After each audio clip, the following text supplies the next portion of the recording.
प्लास्टिकला फाटा, पर्यावरणाशी नातं सांधा. विठ्ठलराव पागे विद्यालयाच्या विद्यार्थ्यांचा चिंचणी बाजारात स्तुत्य उपक्रम. वाढते प्रदूषण आणि निसर्गाचा होत असलेला ऱ्हास रोखण्यासाठी प्रत्यक्ष कृतीची गरज ओळखून चिंचणी येथील विठ्ठलराव पागे विद्यालयाच्या इयत्ता 8वीच्या विद्यार्थ्यांनी एक आदर्श उपक्रम राबवला आहे.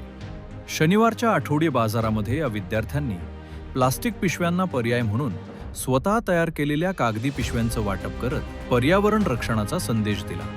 अविनाश काका पाटील यांची प्रेरणा. श्री स्वामी विवेकानंद शिक्षण संस्था कोल्हापूरचे उपाध्यक्ष सन्माननीय अविनाश काका पाटील यांच्या प्रेरणेतून विद्यालयामार्फत सातत्यानं सामाजिक व पर्यावरणपूरक उपक्रम राबवले जातात. याच प्रेरणेतून विद्यार्थ्यांनी प्लास्टिक मुक्त गाव हा संकल्प करून बाजारपेठ गाठली. टाकाऊतून टिकाऊ, कागदी पिशव्यांची निर्मिती व सहकार्य. इयत्ता 8वीच्या विद्यार्थ्यांनी वर्तमानपत्राच्या रद्दीपासून अतिशय सुबक आणि मजबूत अशा कागदी पिशव्या तयार केल्या होत्या. या पिशव्यांच्या निर्मितीमध्ये श्री मस्के AU सर यांचे अनमोल तांत्रिक सहकार्य लाभले. त्यांच्या मार्गदर्शनामुळे विद्यार्थ्यांनी कमी वेळेत आणि सुबक पद्धतीनं या पिशव्या तयार केल्या. प्रत्यक्ष बाजारपेठेत जनजागृती. शनिवारी चिंचणीचा आठवडी बाजार असल्यानं मोठी गर्दी असते.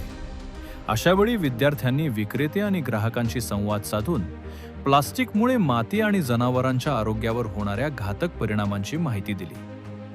विद्यार्थ्यांनी हातातील कागदी पिशव्यांचे मोफत वाटप करून पर्यावरण वाचवा, प्लास्टिक टाळा अशा घोषणांनी परिसर दणाणून सोडला. मार्गदर्शन व नियोजन. हा संपूर्ण उपक्रम श्री SB पाटील सर यांच्या नियोजित मार्गदर्शनाखाली पार पडला. तसेच पिशव्यांच्या निर्मितीसाठी श्री मस्के AU यांचे व श्री SV भस्मे सर यांनी प्रत्यक्ष बाजारपेठेत विद्यार्थ्यांसोबत राहून त्यांना मोलाचे सहकार्य केले. तासगाव लाईव्ह न्यूज मराठीसाठी प्रतिनिधी राज चव्हाण.